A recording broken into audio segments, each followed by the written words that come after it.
नमस्कार, मैं सुरेश कुमार। सबसे पहले आपसे रिक्वेस्ट है कि अगर आपने चैनल को सब्सक्राइब नहीं किया है तो सब्सक्राइब बटन पर क्लिक करके चैनल को ज़रूर सब्सक्राइब कर लें। तो आज सबसे पहले बहुत सारी आंगनवाड़ी वर्कर्स मुझे कॉल कर रही थी, मैसेज वगैरह भी कर रही थी कि जैसे ही वो PMMVY की जो साइट है वो नहीं चल रही है। तो आपको बताते चलें कि जैसे जब भी आपने गूगल में जाके सर्च करना है तो आपने लिखना है PMMVY.WCD.gov.in। तो जी हो सकता है कि आप जो सर्च कर रहे हों, आप सर्च कर रहे हों PMMVY.WCD.NIC.in, तो NIC नहीं है। जो न्यू वाला URL है वो है PMMVY.WCD.gov।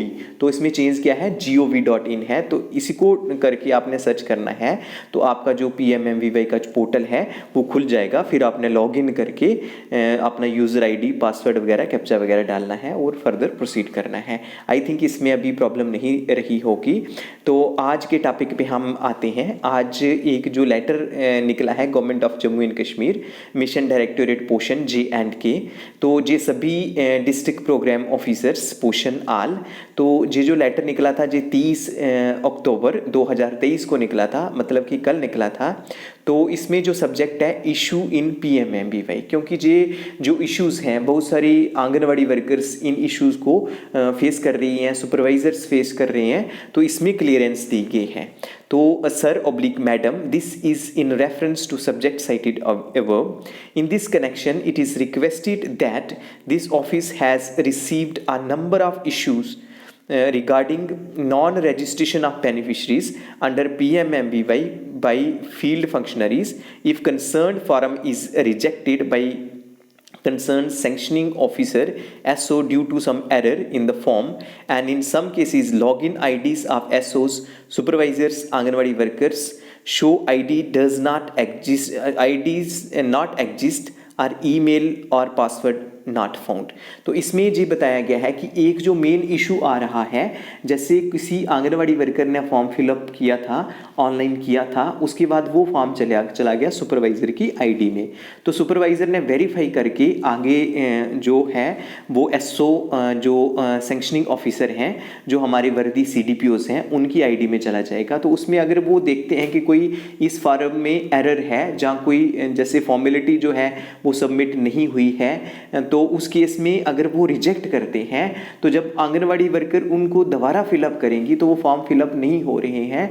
तो जे वाले जो इश्यूज़ हैं जे मिशन डायरेक्टोरेट के ऑफिस तक गए हैं, तो इसी के रिलेटेड उन्होंने कहा है कि जे एक इशू है। और नंबर दूसरा इशू ये आता है कि जब आंगनवाड़ी वर्कर अपने यूरिसडिक्शन में जो फॉर्म फिलअप करने लगती है तो वहाँ पे जब जैसे ही वो पासवर्ड पे ऑन करती है तो पासवर्ड डज नॉट एग्जिस्ट आता है।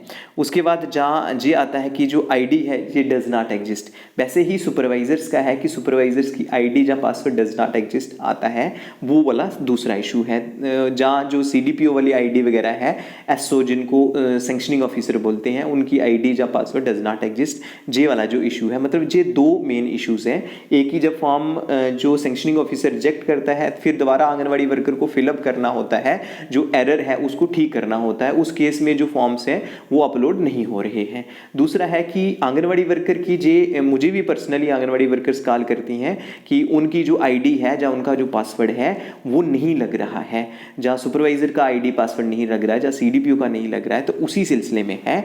तो therefore keeping in view the above, you are requested to submit the information in the format given, format A and format B below in the Excel copy by 2nd November 2023 for onward submission to the ministry। तो जहाँ पे हमने क्या करना है कि 2 नवंबर पे जितने भी जो इश्यूज आ रहे हैं वो लिखने हैं और जे फॉरवर्ड कर देने हैं, ताकि फर्दर जो ministry of women and child development है, महिला एवं बाल विकास मंत्रालय है, वहाँ पे सबमिट किए जा सके। तो इसमें जो फॉर्मेट A है उसमें beneficiaries who are not getting reregistered by the field functionaries after rejected by the sanctioning officer.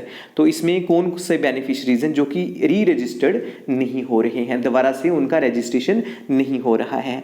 तो सबसे पहले लिखना है डिस्ट्रिक्ट नेम, फिर ब्लॉक नेम, फिर प्रोजेक्ट नेम, फिर सेक्टर नेम, फिर विलेज नेम, फिर आंगनवाड़ी सेंटर नेम, फिर उस बेनिफिशियरी का नाम लिखना है जो कि दोबारा से रजिस्टर नहीं हो रहा है, और फिर उस बेनिफिशियरी का आधार नंबर लिखना है जी। ये फॉर्मेट है। और फॉर्मेट बी में है कि अगर लॉगिन आईडीज़ में एरर है, जहाँ IDs does not exist for SO logins, SO हो गया सैंक्शनिंग ऑफिसर जो सीडीपीओज के रिलेटेड है, name of SO, district name, block name, project name, mobile number और लॉगिन आईडी। उसके बाद अगर सुपरवाइज़र को ऐसी प्रॉब्लम आ रही है तो उन्होंने क्या करना है, एक फॉर्मेट बनाना है, name of supervisor, district name, block name, project name, sector name, mobile name and login ID. वैसे ही अगर आंगनवाड़ी वर्कर की लॉगिन आईडीज़ में प्रॉब्लम है, जी बहुत सारी आंगनवाड़ी वर्कर्स पर्सनली मुझे मैसेज कर रही थी कि जी बहुत प्रॉब्लम्स हैं, तो आपने क्या करना है, इमीडिएटली जो कंसर्न सुपरवाइजर्स हैं, जहाँ वर्दी सीडीपीओज हैं, उनको इन्फॉर्मेशन दे देनी है। तो नेम ऑफ आंगनवाड़ी वर्कर, उसके बाद डिस्ट्रिक्ट नेम लिखना है, ब्लॉक नेम लिखना है, आंगनवाड़ी सेंटर नेम लिखना है, और जो आंगनवाड़ी वर्कर का मोबाइल नंबर है वो लिखना है, और जो लॉगिन आईडी है वो आपने जहाँ पे लिखनी है। तो ये लिख के इमीडिएटली जो 2 नवंबर से पहले जे फर्दर सबमिट करनी है इन द ऑफिस ऑफ वर्दी स्टेट मिशन डायरेक्टर। तो आई थिंक कि ये दोनों कंसेप्ट जो हैं आपको क्लियर हो गए होंगे। तो आज के लिए इतना ही था, धन्यवाद।